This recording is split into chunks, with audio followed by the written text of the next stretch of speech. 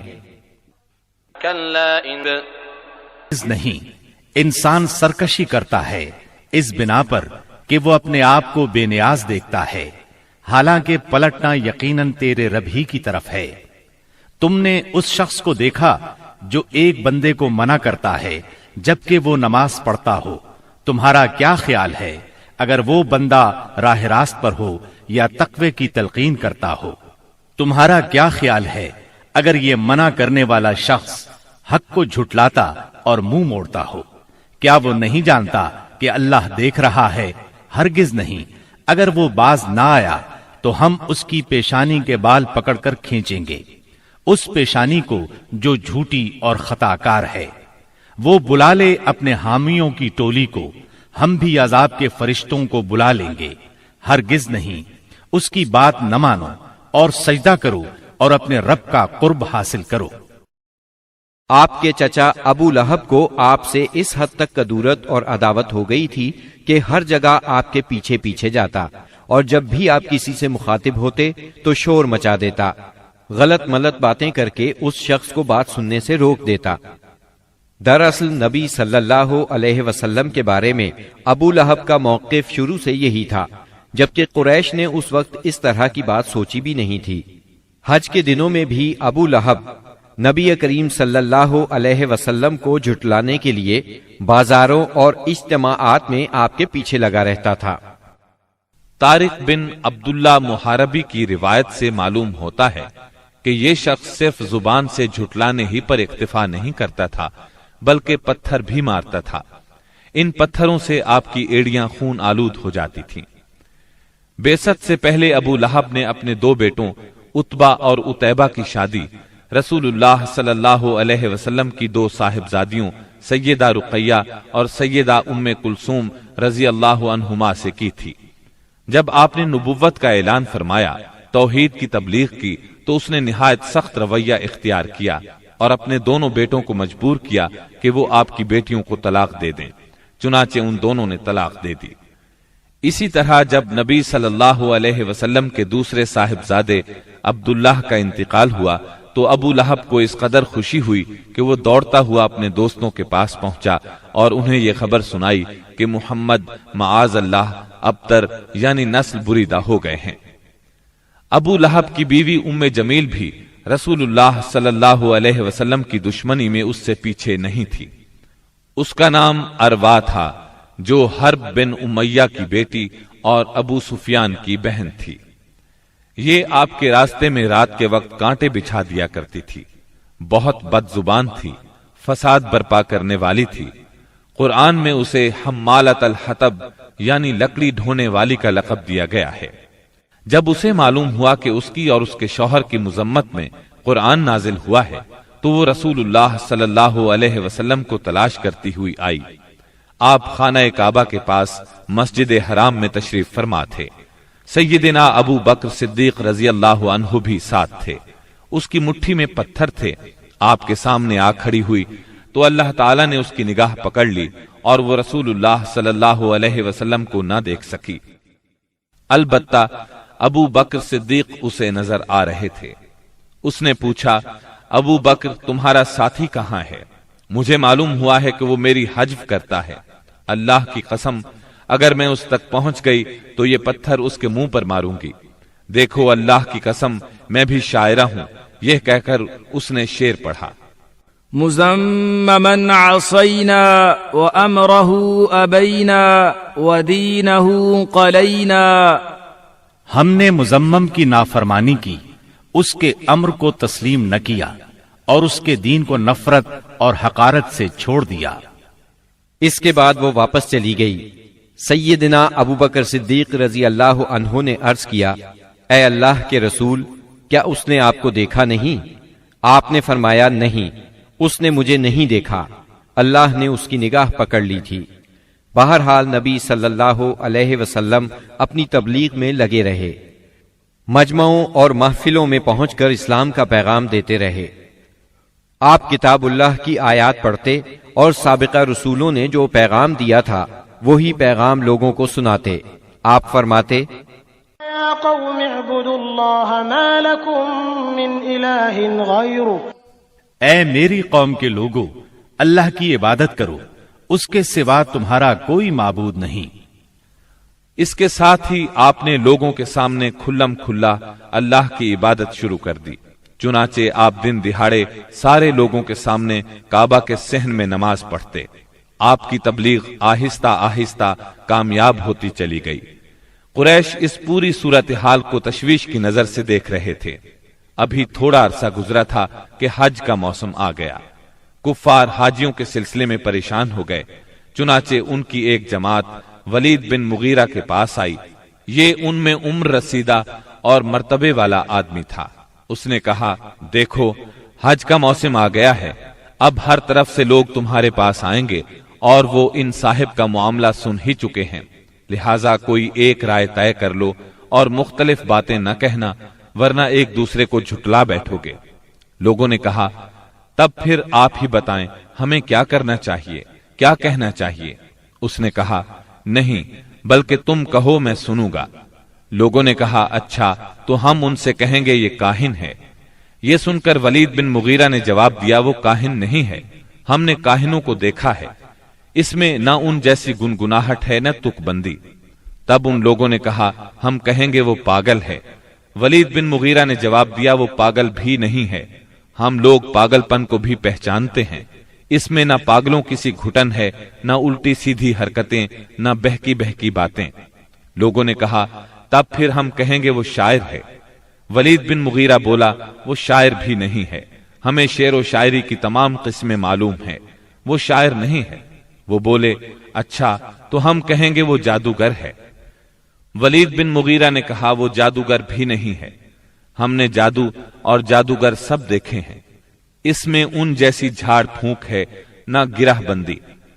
انہوں نے کہا، تب پھر آخر ہم ان سے کیا کہیں، کیا بتائیں، یہ کون ہے، کیا ہے؟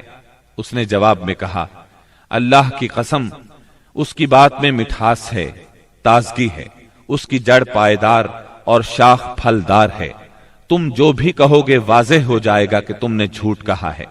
ویسے زیادہ مناسب یہی ہے کہ تم کہہ دو وہ جادوگر ہے، اور اس کی باتوں میں جادو ہے، وہ اس کے ذریعے سے باپ بیٹے میں، بھائی بھائی میں، میاں بیوی میں، آدمی اور اس کے خاندان میں لڑائی کروا دیتا ہے، پھوٹ ڈلوا دیتا ہے۔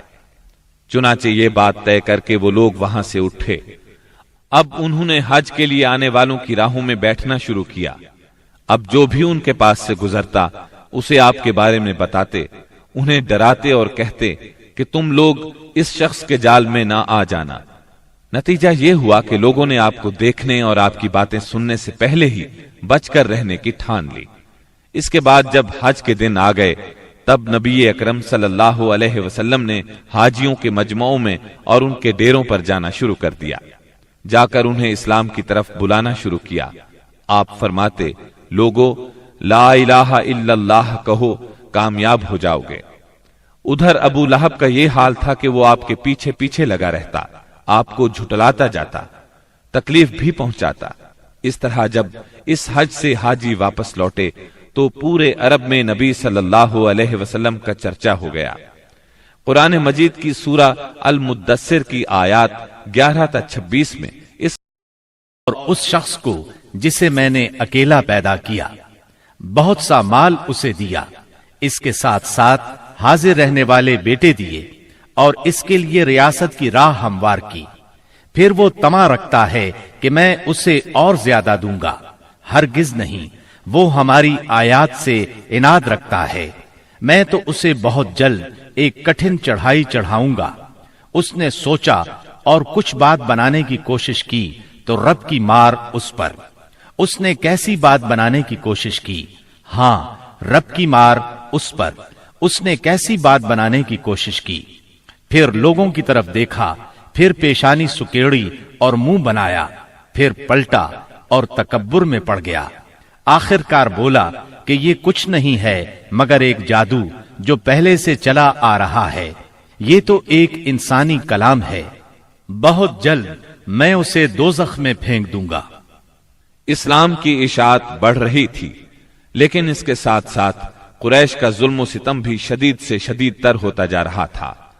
پھر آپ ایک مخلص صحابی ارقم بن ابی ارقم رضی اللہ عنہ کے گھر میں تبلیغ کا کام کرنے لگے، یعنی وہ گھر آپ کی تبلیغ کا مرکز ٹھہرا۔ مسلمانوں کو اسلامی تحریک کے سب سے پہلے مرکز دار ارقم کا علم تھا۔ چنانچہ کوئی اجنبی شخص مسلمان ہونے کے لیے آتا تو اہل اسلام اسے بھی دار ارقم پہنچا دیا کرتے تھے۔